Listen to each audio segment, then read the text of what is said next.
Thank you, Rudiger, and good morning, everyone. My name is Antti Moisio, and I work as an economist in the OECD.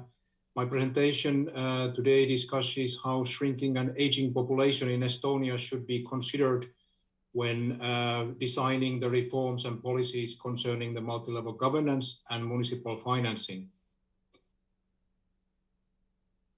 So my presentation will consist of four main parts. First, I will speak about the alternative policy measures and the potential fiscal impacts of shrinkage. Second, I will discuss a bit about what the population shrinkage looks from Estonian municipal perspective. Then I will present some observations on Estonia's multi-level governance model and municipal financing. And finally, I will present the recommendations. So first, the more general part. I will start with a brief look on what strategies could be adopted to respond to population shrinkage. Within this framework, 5 types of practical policy responses at subnational government level can be identified. The trivializing approach, which is in the bottom of this graph, approach means to a situation where the demographic projections are challenged by policymakers. As a result, there is no policy response, and from subnational financing perspective, the trivializing approach seems unsatisfactory because the approach is likely to lead to many problems such as budget deficits and higher debts. This is also not a very proactive policy. The countering approach means that the problem is identified and the policy to counter shrinkage is adopted. For instance, by attracting new residents and firms to the local jurisdiction. But to be successful, the countering policy requires realistic growth prospects and is likely to need strong financial support from the central government. The managing policy means measures that adjust to the local service delivery and infrastructure to the future population, which is smaller than the current one.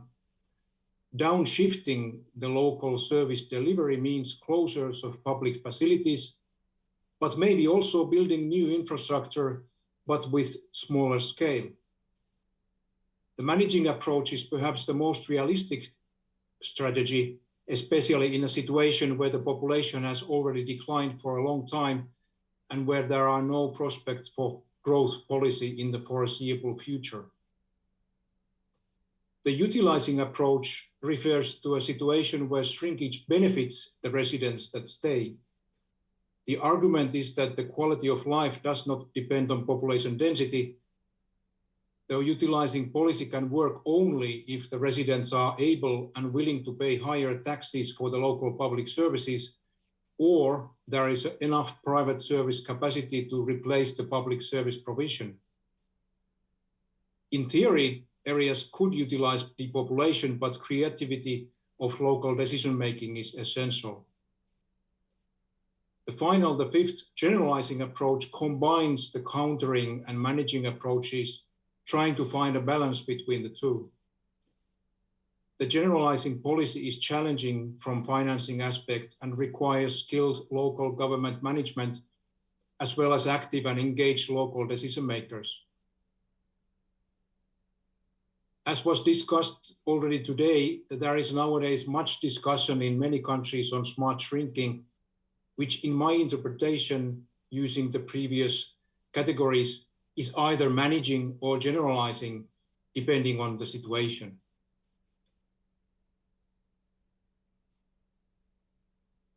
There are several fiscal impacts that can be identified in a situation of shrinking population. Shrinking population will change the demographic composition of municipalities and regions, erode tax bases, alter the demand for local public services, and affect grants received from higher level of governments. In such a situation, municipalities usually must choose between raising tax rates, cutting spending, and increasing borrowing, or using all of them. In shrinking Subnational governments' resource constraints make it harder to maintain infrastructure, and insufficient replacement investments can further contribute to declining living standards, and this can potentially trigger further population decline. None of these changes are straightforward, however, as subnational governments differ considerably across countries in institutional arrangements such as spending assignments, revenue composition, fiscal rules, and degree of regional and municipal self-government.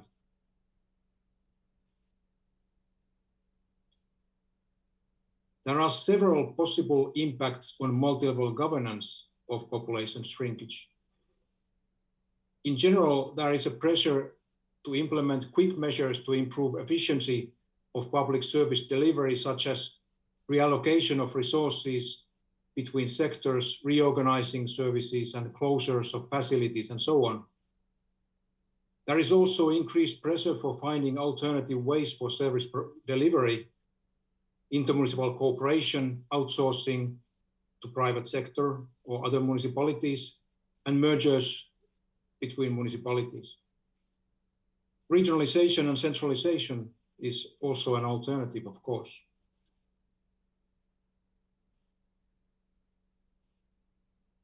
Central governments have an important role in enabling adjustment at the local level. Such measures include planning, capacity building, and providing a sound legal base for adjustments, such as intermunicipal cooperation or municipal mergers. Central governments are also responsible for ensuring that spending assignments and financing mechanisms are up to date to meet the challenges caused by shrinkage. So I will next discuss a bit the situation from Estonian municipal perspective.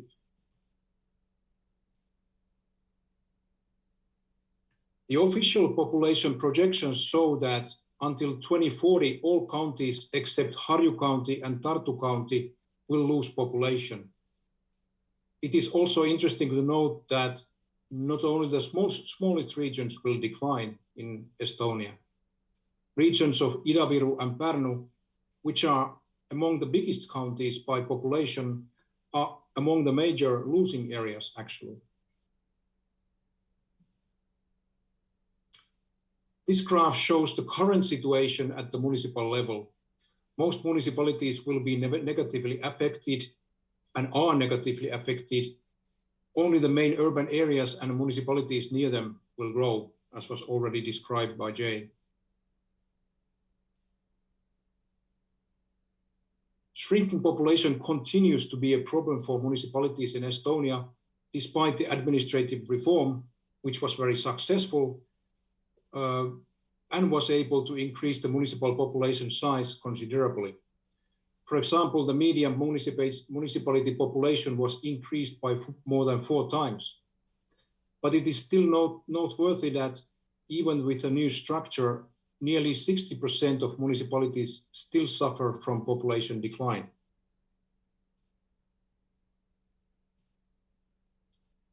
Next, I will discuss the municipal financing aspects and municipal spending.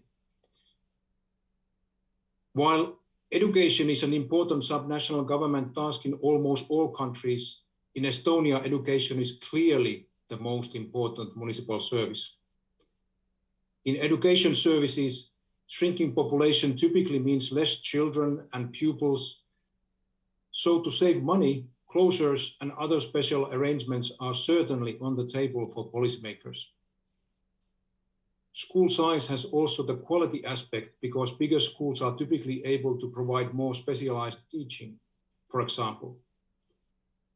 Interestingly, however, recent research results from Finland, where many schools have been closed during the past decade or so, show that school closures may have some unintended effects for local development. It was found, for example, that wealthier residents tend to vote with their feet, in other words, by moving away after school closures.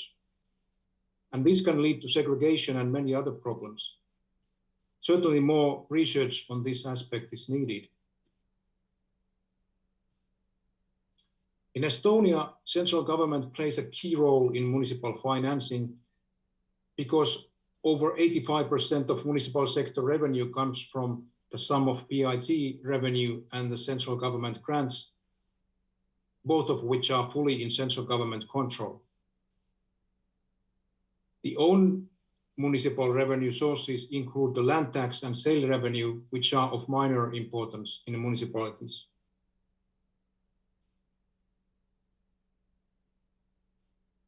From well-functioning decentralization aspects, it seems a bit worrying that municipal finances are becoming increasingly dependent on grants. Usually, it is recommended that in decentralized system, the owned revenue share should increase to provide municipalities an incentive to improve their efficiency.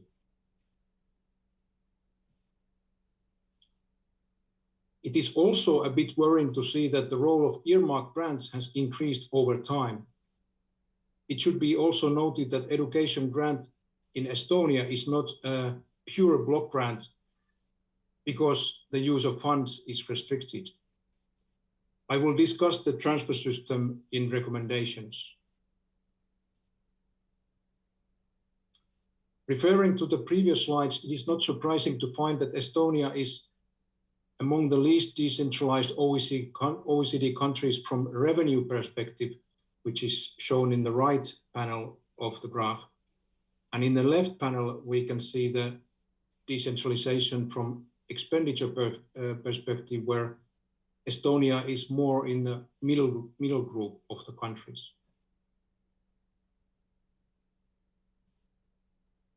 So finally, some recommendations.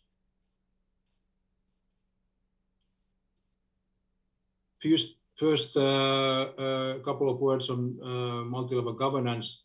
Estonia's multi-level governance model comprises the central government and municipalities. Considering the small overall population of Estonia, such a single-tier subnational government model seems well justified. One-tier subnational government seems also be in use in other countries with small populations, with few exceptions though. Here, countries with population below 6 million inhabitants are reported.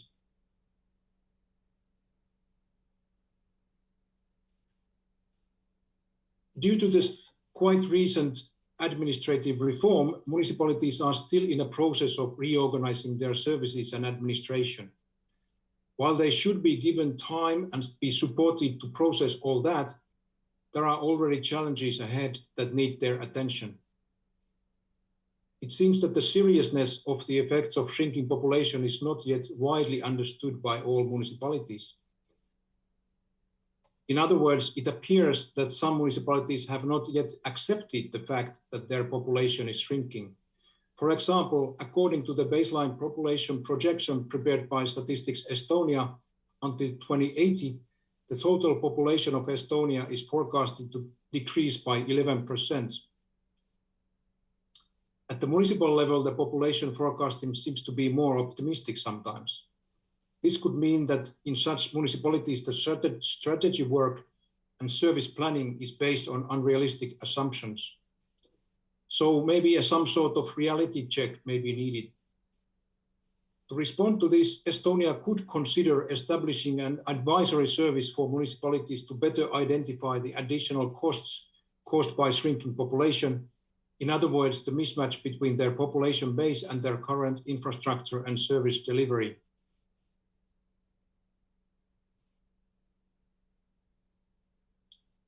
Estonia could consider strengthening the policy for voluntary intermunicipal cooperation, especially in case of services with externalities and services needing a bigger scale, like secondary education and some infrastructure, for example. This seems important also because often the municipalities appear to compete for central government financing and the EU funds, and therefore without special arrangements, the municipalities may not have strong financial incentive to enter cooperation. The most important policy measure in this respect include clarifying the legal base for voluntary cooperation, using the transfer system to encourage voluntary cooperation, for example, targeting some transfers to cooperative bodies instead of municipalities. Utilizing piloting and experiments on voluntary cooperation to get more experience on best practices of such arrangements, and supporting municipalities to build administrative capacity on intermunicipal cooperation. A usual recommendation by the OECD and other international experts is that a periodic review of subnational government spending assignments should be carried out. And within the next 5 to 10 years, Estonia could consider carrying out a comprehensive review of municipal service responsibilities. Such a review could help identify services where reassignment of spending tasks and intermunicipal cooperation could be a reasonable approach.